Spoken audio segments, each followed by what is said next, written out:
નમસ્કાર. આપ સૌ જાણો છો કે સમગ્ર વિશ્વ અત્યારે કોરોનાના કહેર સામે ઝઝૂમી રહ્યું છે.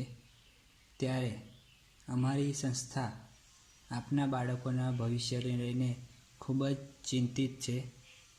આપનું બાળક અત્યારે કોરોનાના કારણે ઘરે વેકેશન માણી રહ્યું છે, ત્યારે તે શિક્ષણથી વંચિત ન રહી જાય અને શિક્ષણ સાથે સતત જોડાયેલું રહે, એના ભાગરૂપે અમારી સંસ્થા દ્વારા એક વિડીયોના માધ્યમથી બાળકોને શિક્ષણ પૂરું પડે એવા હેતુથી આ વિડીયો પાઠનું આયોજન કરવામાં આવેલું છે. તો આજે હું ધોરણ 8ની અંદર વિષય ગણિતમાં પ્રકરણ 1 સમમેય સંખ્યાઓ વિશે હું તમને શીખવવા જઈ રહ્યો છું. તો સૌ પ્રથમ તમે ધોરણ 6 અને 7ની અંદર અભ્યાસ કરી ચૂક્યા છો કે આપણે કોઈ પણ વસ્તુની ગણતરી કરવી હોય તો 1, 2, 3, 4, 5 આવી સંખ્યાઓની મદદથી આપણે બધી વસ્તુઓની ગણતરી કરતા હોઈએ છીએ. તો આ 1, 2, 3, 4, 5 આવી ઘણી બધી સંખ્યાઓ છે. આ જે સંખ્યાઓ છે એને આપણે પ્રાકૃતિક સંખ્યાઓ કહીએ છીએ અને ગણતરીની સંખ્યાઓ પણ કહે છે. અંગ્રેજીમાં એને નેચરલ નંબર તરીકે ઓળખાય છે. અને આ જે સંખ્યાઓ છે અસંખ્ય છે અને એની અંદર એક સૌથી નાની પ્રાકૃતિક સંખ્યા છે.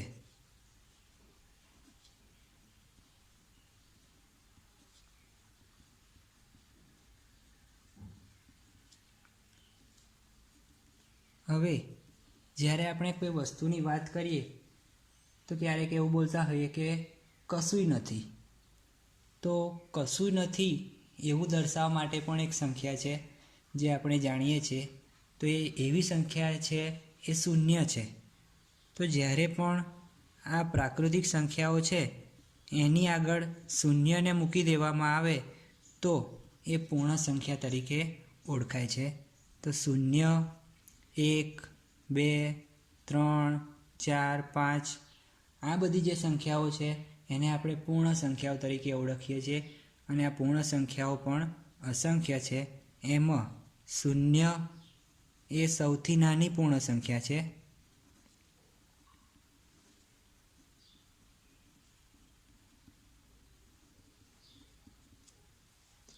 અને પૂર્ણ સંખ્યાઓને આપણે અંગ્રેજીમાં કહેવું હોય તો હોલ નંબર કહીએ છીએ.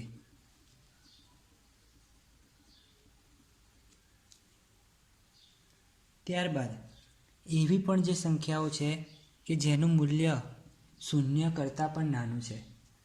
તમને એવું જાણીને નવાઈ થશે કે શૂન્ય એટલે કશું નથી, તો શૂન્ય પછી હવે કોઈ સંખ્યાઓ ના હોય.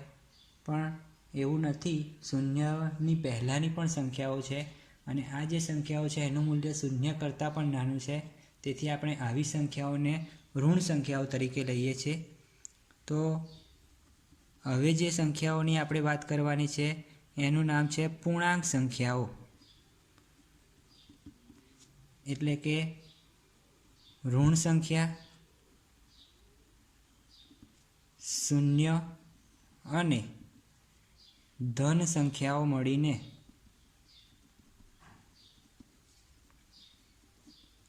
પૂર્ણાંક સંખ્યાઓ બને છે.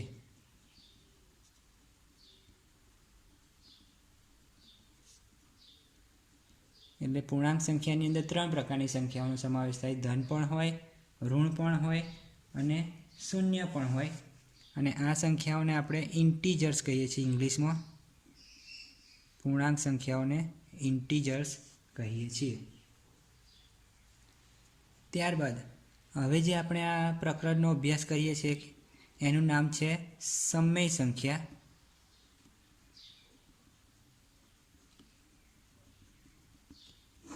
તો જે સંખ્યાને P/Q એટલે કે અંશ અને છેદ સ્વરૂપમાં લખી શકાતી હોય તેને સમમેય સંખ્યા તરીકે ઓળખાય છે.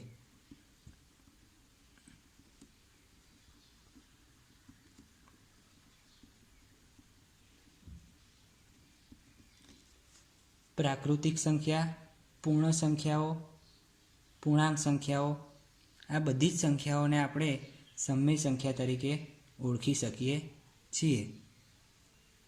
સમમેય સંખ્યાઓમાં ઋણ સમમેય સંખ્યા પણ હોય, ધન સમમેય સંખ્યા પણ હોય અને શૂન્ય સમમેય સંખ્યાનો પણ સમાવેશ થાય છે.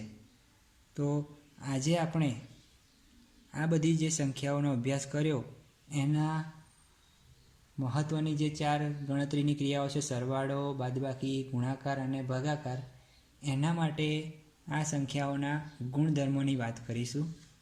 હવે સમમેય સંખ્યાની વાત કરીએ તો એનું એક ઉદાહરણ જોઈ લઈએ કે 7/5. તો આપણે આને અંશ અને છેદ સ્વરૂપે લખ્યા તો આ એક સમમેય સંખ્યા થઈ ગઈ. બીજું કોઈ ઉદાહરણ લઈએ કે -3/4. આ પણ એક સમમેય સંખ્યા છે. 5, તો આને આપણે છેદની અંદર 1 મૂકી શકીએ તો 5 પણ એક સમમેય સંખ્યા કહેવાય. -3/4 એક ઋણ સમમેય સંખ્યા છે.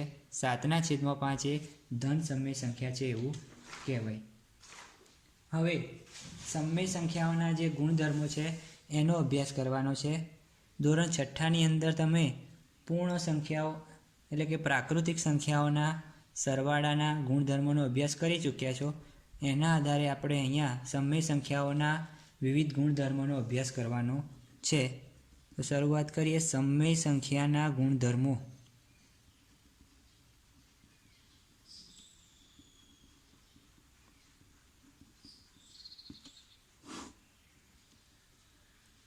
પહેલો ગુણધર્મ જે છે સમમેય સંખ્યાઓ માટે એનું નામ છે સંવૃતતા. અંગ્રેજીમાં એને કહેવાય ક્લોઝર. ક્લોઝર મતલબ કે નજીકનું હોવું. સંવૃતતાનો અર્થ એવો કરી શકાય કે જે સંખ્યા છે, જેમ કે પૂર્ણ સંખ્યાની વાત કરીએ તો સંવૃતતા પૂર્ણ સંખ્યાઓ માટે વાત કરવી હોય તો કોઈ સંખ્યા હોય એ પૂર્ણ સંખ્યાઓમાંની જ એક સંખ્યા છે તો એ પૂર્ણ સંખ્યાઓ માટે સંવૃત છે એવું કહેવાય. એટલે કે એમાંની જ કોઈ સંખ્યા છે, નજીકની જ કોઈ સંખ્યા છે એવું કહી શકાય.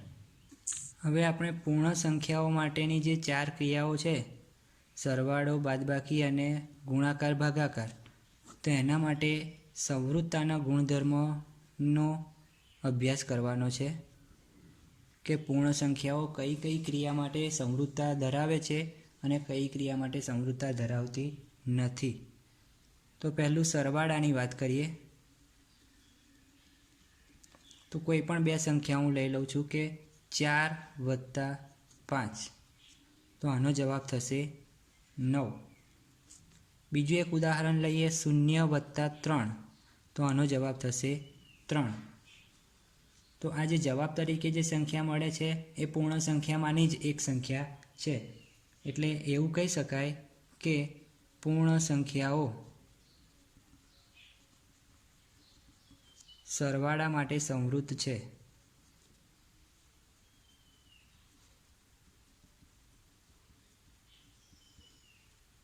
હવે વાત કરીએ બાદબાકીની.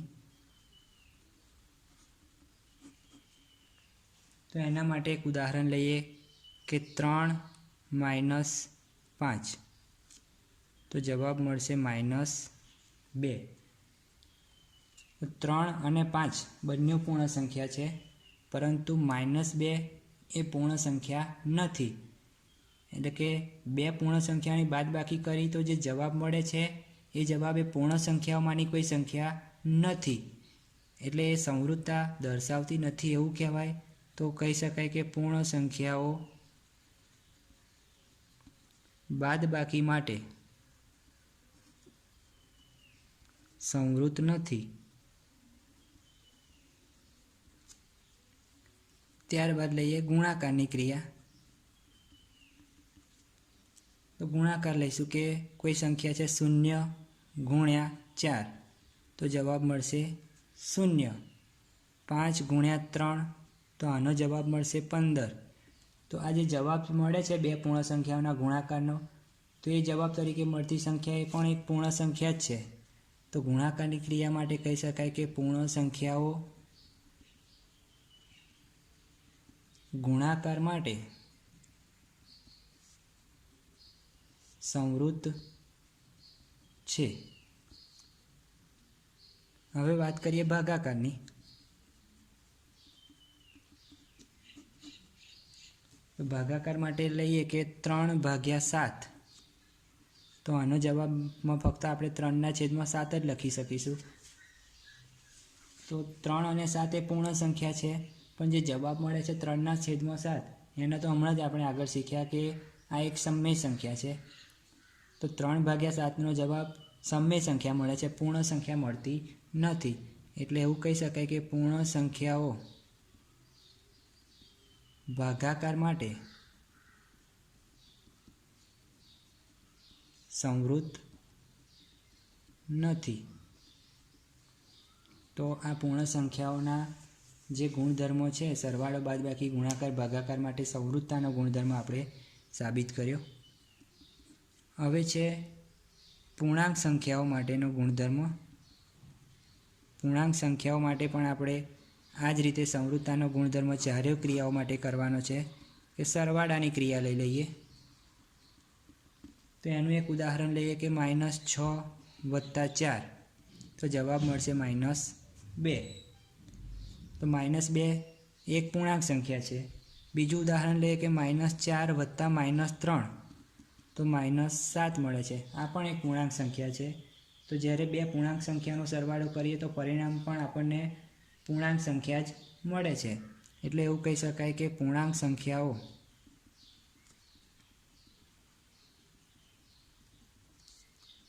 સરવાળા માટે સંવૃત્ત છે. બીજું લઈએ કે બાદબાકી. તો બાદબાકી માટેનું એક ઉદાહરણ લઈએ કે 10 - 8, જવાબ મળે છે 2. -4 - 5, જવાબ મળે છે -9. -3 - -4, તો આનો જવાબ મળશે 1.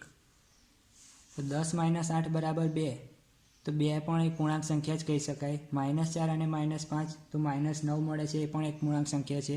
અને -3 - -4, તો જવાબ મળે છે 1, એ પણ એક પૂર્ણાંક સંખ્યા જ છે. માટે કહી શકાય કે પૂર્ણાંક સંખ્યાઓ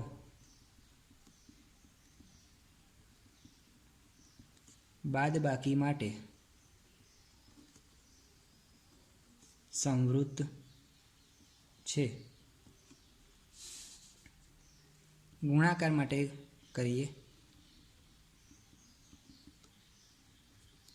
તો ધારો કે લઈએ 4 × 5, જવાબ મળશે 20. -4 × 5, તો -20. તો 20 પણ પૂર્ણાંક સંખ્યા છે અને -20 પણ પૂર્ણાંક સંખ્યા છે. અને સરવાળા માટે આપણે જે બે સંખ્યાઓ લીધી 4 અને 5, -4 અને 5, એ પણ પૂર્ણાંક સંખ્યા છે. તો આના માટે પણ કહી શકાય કે પૂર્ણાંક સંખ્યાઓ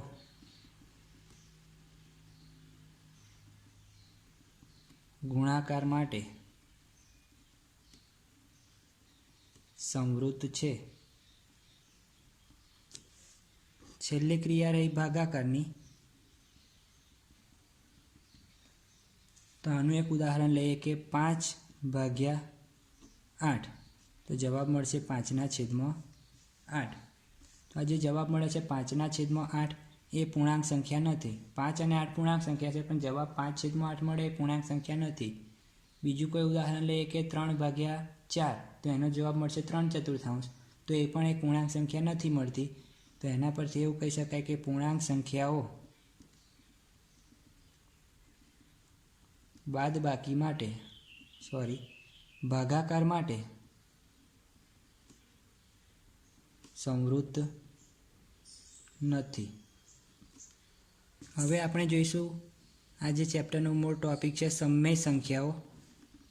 તો એના માટે આપણે સમૃદ્ધતાનો ગુણધર્મ સાબિત કરવાનો છે. તો સરવાળા માટેનું પહેલું એક ઉદાહરણ લઈએ કે 3 અષ્ટમાંશ વત્તા -5/7 આ બે સમય સંખ્યાઓ છે અને એનો સરવાળો કરવાનો છે. તો પહેલાં તો છેદ બંનેના સરખા હોવા જરૂરી છે, 8 અને 7નો. તો 8 અને 7 છેદ અલગ અલગ છે, તો પહેલાં આપણે એને સમછેદી બનાવવા પડે. એના માટે 8 અને 7નો લસા લેવો પડે. તો 8 અને 7નો લસા 56 થશે. તો છેદની અંદર 56 લાવવા માટે અંશ અને છેદને કોઈ એવી સરખી સંખ્યાએથી ગુણવા પડે. તો જવાબ લખીશું આપણે એનો 21 વત્તા -40, એટલે કે 8ને 7 વડે ગુણીએ તો છેદમાં 56 આવશે. તો 3ને 7 વડે ગુણીએ તો 21 આવશે. આ બાજુ છેદમાં 7ને 8 વડે ગુણીએ તો 56 આવશે અને અંશમાં -5ને 8 વડે ગુણીએ તો 40 આવશે. તો આનું પરિણામ મળશે -19/56. તો એવું કહી શકાય કે આ બે જે સમય સંખ્યા છે એનો સરવાળો -19/56 મળ્યો. તો આ એક સમય સંખ્યા જ જવાબ તરીકે મળે છે. એટલે સરવાળા માટે સમય સંખ્યાઓ સમૃદ્ધ છે.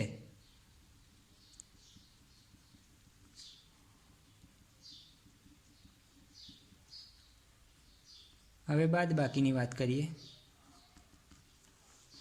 તો કોઈ એક ઉદાહરણ લઈએ કે -5/7 અને -2/3.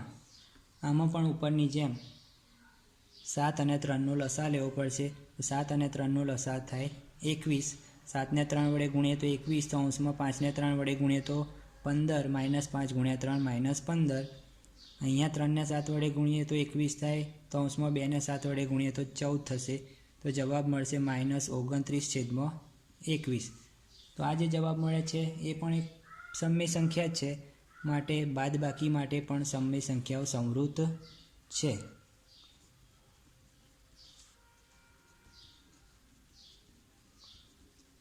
હવે લઈએ ગુણાકારની ક્રિયા.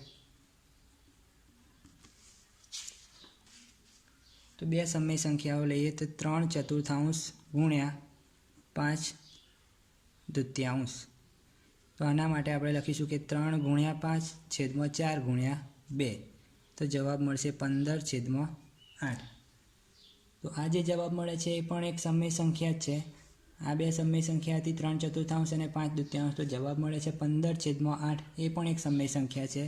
એટલે સમય સંખ્યા ગુણાકાર માટે પણ કેવી કહેવાશે? સમૃદ્ધ છે.